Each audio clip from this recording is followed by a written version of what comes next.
Bonjour. Tandis que certains streamers se font bannir pour des raisons de droit d'auteur, nous avons aussi des streameuses qui se font bannir pour contenu trop suggestif. C'est notamment le cas d'IndieFox, une streameuse habituée au live jacuzzi et à la SMR. La petite particularité de cette streameuse, c'est qu'on voit plus souvent ses formes que son visage. Bref, que s'est-il passé? Est-ce que ce ban changera la streameuse? Nous allons y répondre dans cette vidéo. Alors, pour dresser un peu le portrait d'IndieFox, au-delà de la courte présentation du début, il faut savoir qu'elle a déjà été bannie 6 fois cette année, pour un total de 16 jours de ban, soit globalement 2,7 jours à chaque fois. Elle vient de se faire bannir pour la 7ème fois, et visiblement, on peut déjà en conclure que les règles de Twitch ne s'appliquent pas pour tout le monde.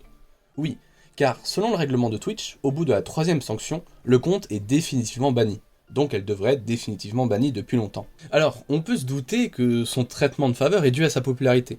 En effet, elle surfe depuis quelques mois sur la tendance des streams jacuzzi, et maintenant a accumulé une grosse communauté, une communauté de plus de 2 millions de followers, ce qui est énorme. Mais le problème ici, c'est que ces bans sont dus soit à un contenu trop suggestif, soit directement à la nudité. C'est un sujet important, surtout sur une plateforme tout public, comme Twitch, et aux yeux de tous. Car oui, normalement, il faut avoir 18 ans pour regarder certains de ces streams, mais bon, qui n'a jamais menti sur internet? Et puis, le système de vérification, qui se résume à cliquer sur un bouton, ne peut pas faire office de barrière pour des mineurs, en tout cas pas de réelle barrière.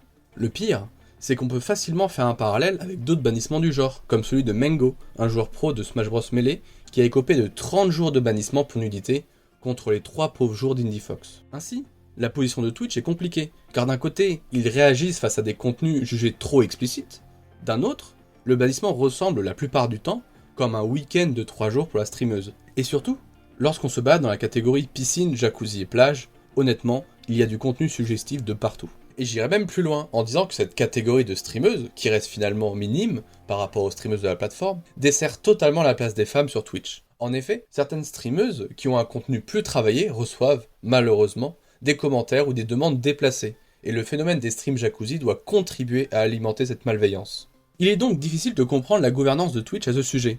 Certes, la société a décidé de se diversifier, et de ne plus proposer que du gaming, mais aussi bien de l'IRL, mais est-ce qu'on n'est pas en train d'aller trop loin? Pour conclure, ce bannissement ne changera rien pour les affaires de la streameuse, qui reçoit d'ailleurs une grosse mise en lumière qui lui sera bénéfique dans ces prochains jours, ni même de la méta des streams jacuzzi. Cependant, est-ce que la dérive que crée la plateforme peut-elle continuer éternellement? N'hésitez pas à me partager votre avis dans les commentaires, ça me fait toujours plaisir de vous lire. Je vous retrouve demain pour une nouvelle vidéo. Sur ce, à plus.